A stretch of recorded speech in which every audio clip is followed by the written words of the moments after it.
नमस्कार साथियों, आप सभी का स्वागत है एजुकेशन लाइन में। दोस्तों, पाँचवीं का गणित का जो पेपर इस बार होने वाला है, वो पूरा पेपर आपको इस वीडियो में मैं आपको दिखाने वाला हूँ। तो फटाफट आप देख लीजिए आपको कौन कौन से पर्सन है वो पढ़ने हैं और कौन से पर्सन आपको एग्ज़ाम में करने हैं। तो चलिए यहाँ पे स्टार्ट करता हूँ। पहला क्वेश्चन देखिए, यहाँ पे आपको कोई भी संख्या दे दी जाएगी और आपको पूछा जाएगा कि इसको अंकों में लिखे या फिर शब्दों में लिखे या फिर उसमें कितने शून्य हैं। इस प्रकार का प्रश्न आपको देखने को मिलेगा। तो यहाँ पे देखिए 1 करोड़ की संख्या में कितने शून्य होते हैं, ये पूछा गया है। तो अब डायरेक्ट आप इसको लिखेंगे इकाई, दहाई, सैकड़ा, हज़ार, 10,000, लाख, 10 लाख, करोड़। अब इसको गिन लेंगे, 1 2 3 4 5 6 7, 7 हो गए, तो 7 आपका सही आंसर है।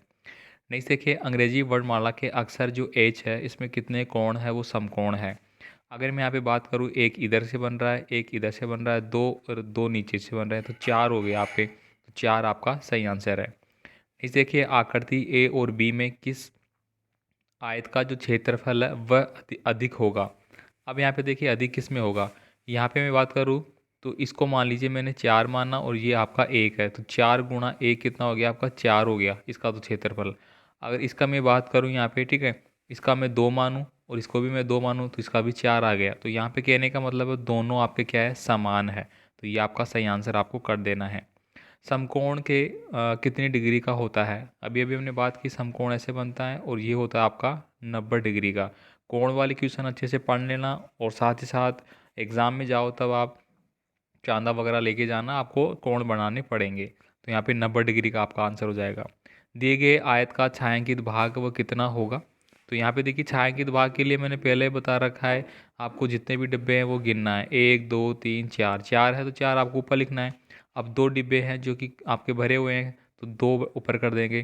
तो 2/4 आपका सही आंसर है, जो देखिए यहाँ पे लिखा गया है। कई बार ऐसा होगा कि इसको काट के भी लिखा जा सकता है, 1/4 आ जाएगा। 2 एकम 2, सॉरी 2 दूनी 4, तो 1/2 भी हो सकता है आंसर, है ना। यहाँ पे देखिए संख्या 6 के प्रथम 3 गुणज है वो आपको बताने हैं। तो 6 के मतलब 6 एकम 6, फिर 6 दूनी 12, फिर 6 तिया 18। तो मतलब 3 संख्याएं आपको देखनी है। तो यहाँ पे देखिए 6 12 18 इसमें दी गई है, तो ये आपका सही आंसर है। एक घन में कितनी सतह होती है। तो घन के लिए आपको अपने कमरे को देख लेना है, कमरे में कितने डिब्बे होते हैं वो आपको बनाना है, ठीक है। देखिए यहाँ पे कितने होते हैं, 4 तो कोने हो जाते हैं आपके, बाकी 2 ऊपर नीचे के हो जाते हैं, तो 6 बन जाते हैं। निम्नलिखित में शंकु का उदाहरण है। शंकु देखिए कैसे बनता है। शंकु आपका इस प्रकार से बनेगा, मैं अगर बनाऊँ तो इस प्रकार से आपका शंकु है वो बनता है। अब आपने देखा होगा बर्थडे पे आपने टोपी पहनी होगी, तो वो टोपी का ही जो रूप है वो शंकु होता है। तो आपको यहाँ पे बनना है टोपी। अगला देखिए, यहाँ पे 1 मीटर में कितने सेंटीमीटर होते हैं, ये आपको अच्छे से याद कर लेना है। 1 मीटर में आपके कितने सेंटीमीटर होते हैं। आगे देखिए 1 रुपये में कितने पैसे होते हैं। तो 1 रुपये में देखिए 1/4 है यहाँ पे, तो इसमें पैसे कितने होंगे, तो 25 पैसे हो जाएंगे। कैसे, 25 गुणा 4 में करूँगा तो क्या होता है, 100 होते हैं, और ये यहाँ पे बोला गया है। आगे देखिए यहाँ पे, यदि दूध की कीमत 50 रुपये प्रति लीटर है, तो 2,000 रुपये में कितने लीटर दूध आएगा। मतलब यहाँ पे कहा गया है 1 लीटर में आपको कितना मिल रहा है, 50 रुपये का मिल रहा है, ठीक है। तो 2,000 रुपये में कितना आएगा। तो 2,000 में आपको क्या करना है, 50 का भाग देना है, ठीक है। जैसे आप 50 का भाग देंगे, ठीक है, तो कितना आ जाएगा, 40 लीटर दूध आपका आ जाएगा। एक कार 1 घंटे में 60 किलोमीटर दूरी तय करती है, तो वह 2.5 घंटे में कितनी दूरी तय करेगी। अब देखिए 1 घंटे में जा रही है वो 60 किलोमीटर, फिर 1 घंटे में जाएगी वो 60 किलोमीटर, फिर आधे घंटे में जाएगी वो 30 किलोमीटर। जोड़ दो इनको बस, 6 120 हो गए, 120 और 30 कितने हो गए, 150 किलोमीटर जाएगी। आगे देखिए यहाँ पे, यदि दिए गए वर्ग का क्षेत्रफल 4 वर्ग सेंटीमीटर है, तो त्रिभुज का क्षेत्रफल कितना होगा। अब देखिए इसका क्षेत्रफल दिया गया है, ठीक है। दिए गए वर्ग का क्षेत्रफल, अब वर्ग का क्षेत्रफल क्या होता है, भुजा गुणा भुजा, मतलब ये भी 4 है, ये भी 4 है, ये भी 4 है और ये भी 4 है। अब आपको देखना है कि त्रिभुज का पूछा गया है, तो ये त्रिभुज हम बना लेंगे इसमें। अब त्रिभुज में देखिए ये भी 4 है और ये भी 4 है। तो त्रिभुज का क्षेत्रफल क्या होता है, 1/2 गुणा आधार गुणा ऊंचाई, ठीक है। तो ये आधार हो गया, ये ऊंचाई हो गई। तो 1/2 ऐसे कैसे लिखा आपने, 4 गुणा 4 लिखा, ठीक है। तो 4 चौक 16 हो गए, 16 में अगर मैं 2 का भाग दूंगा तो 8 आ जाएगा। तो यही पूछा गया है, इसका कितना हो जाएगा, 8 आ जाएगा। अब देखिए दिए गए आयत का क्षेत्रफल 30 वर्ग सेंटीमीटर है। यदि त्रिभुज का क्षेत्रफल आयत का आधा है, तो त्रिभुज का क्षेत्रफल आपको ज्ञात करना है। अब देखिए संख्या 3 एवं 4 को दो साझा गुणज है वो आपको लिखना है। तो इन दोनों का जो साझा गुणज है वो आपका बन जाता है 12। देखिए 3 चौक 12 जाता है, 4 ती 12 जाता है, दोनों में क्या होगा, 12 में 3 का भी भाग जाएगा और 4 का भी जाएगा, तो ये साझा बन गया आपका। ठीक है, तो आप फटाफट इन सारे प्रश्नों को देख लेना, इन सभी तरीकों को देख लेना, एग्जाम में आपको ऐसे ही करना है और ये सारे प्रश्न तैयार करना है। यहाँ पे देखिए संख्या 12 के सभी गुणनखंड है वो बताने हैं, तो आप 12 के गुणनखंड बता सकते हैं, 2 भी होगा, 3 भी होगा, 4 भी होगा। आगे देखिए यहाँ पे एक घन का गहरा चित्र है वो बनाना है, तो गहरा चित्र आप बता सकते हैं। ठीक है, आराम से बनाना है इस प्रकार से, ये आपको बनाना है इस प्रकार से। ठीक है, इनको आपको मिलाना है सभी चीज़ों को, ये आपका घन बन गया। ठीक है, यहाँ पे देखिए सोहन हर रोज़ 12 गिलास पानी पीता है, वह एक साल में कितने गिलास पानी पिएगा।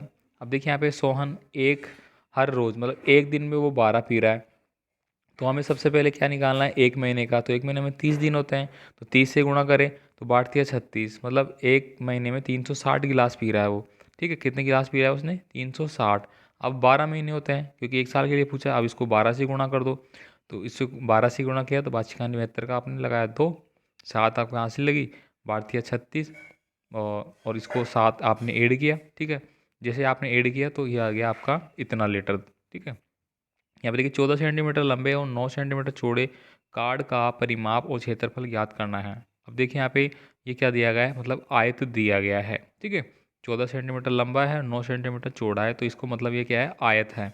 अब आयत का क्षेत्रफल क्या होता है, लंबाई गुणा चौड़ाई, और परिमाप क्या होता है, 2 ब्रैकेट लंबाई प्लस चौड़ाई।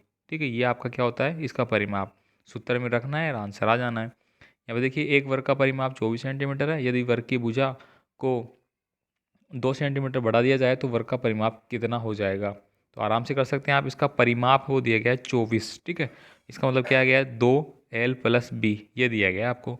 अब यहाँ पे क्या कहा गया है कि इसकी भुजा को 2 सेंटीमीटर बढ़ा दिया जाए। ठीक है, अब 2 सेंटीमीटर भुजा बढ़ा देंगे तो दो दो दोनों में ऐड हो जाएगा। ठीक है, तो उसका वर्ग का परिमाप कितना हो जाएगा, ये यहाँ पे पूछा गया है। तो अगर इसको मैं डायरेक्टली हल करूँ तो देखिए ये आ गया आपका 12 बराबर L + B आ गया आपका।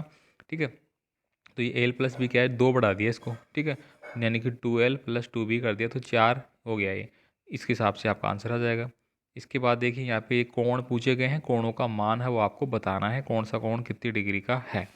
ठीक है, इसके बाद देखिए यहाँ पे 2-3 क्वेश्चन और है आपके, ये देखिए आपको फटाफट कर लेना है। ये देखिए 1/4 में 25 पैसे होते हैं, तो 0.25 होगा, इसको कितना होगा।